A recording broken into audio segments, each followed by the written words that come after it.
Gerokai labiau šarvuotų Lietuvos didžiosios kunigaikštystės ir vakarų Europos bajorų.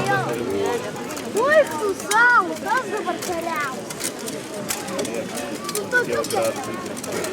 Tu man tikrai nenugalės, tu tai laimės taip. Pavyk Lietuva. Žiūrėk, pavyk. Taip. Taip.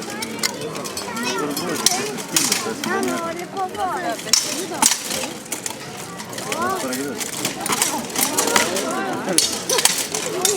Na, kad ant savęs tokį svorį išlaikyti ir dar atlikti kažkokius efektingus judesius, reikia pakankamai daug ištvermės ir masės, treniruočių ir, aišku, pykčio, ko gero.